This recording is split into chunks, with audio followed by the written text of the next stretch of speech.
Hi, Connor Gunn here from Lethbridge News Now. Welcome to the weekly from LNN, where we go over some of the biggest stories from this past week and what you can look forward to this weekend. COVID-19 booster doses will be available to adults aged 60 and older starting on Monday. Those wanting to book their appointments can do so starting now, but it must come 6 months after receiving their second dose. All other Albertans aged 18 plus will be notified when the next age group is able to book their appointments. Alberta's government is restricting the use of photo radar machines in municipalities, making them justify each location where the radar is deployed. The province says changes will start in April of 2022, ensuring that photo radar technology is used primarily for traffic safety and not for revenue. Justice Minister Casey Madhu says these changes will help the average driver in Alberta. The province's new mid-year fiscal update shows a lot of key indicators on the upswing, but we're not out of the red yet.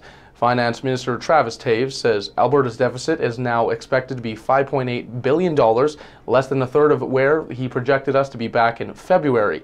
He cites fiscal prudence, oil and gas prices rebounding, and several large investments into the province. An internal review is taking place on an altercation between a Blood Tribe man and an RCMP officer.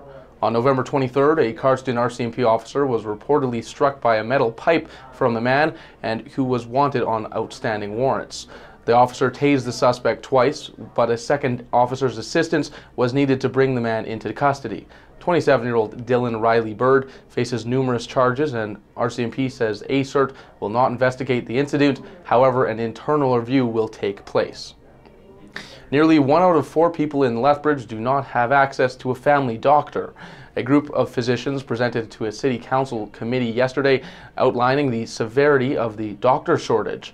Between March of 2020 and the end of this year, the area has lost 24 physicians and over 45,000 people are unattached to any family doctors. The council committee has asked the city manager to continue developing an action plan to address the issue. Through the Christmas Check Stop campaign, police will start randomly checking cars this weekend for impaired drivers. LPS says compared to last year, there will be more impaired drivers on the road, and the primary goal of the Check Stop program is to locate and apprehend impaired drivers due to significant risk to the public safety that they impose. Those are just a few of the stories we've been covering this week. To stay up to date on the latest local and regional news, head over to lethbridgenewsnow.com or find us on Facebook, Twitter, Instagram, and our Lethbridge News Now app. If you have any stories or topics you'd like us to follow, send us a message. Thanks for watching, and tune in next Friday for another edition of The Weekly with me, Connor Gunn. Have a great weekend.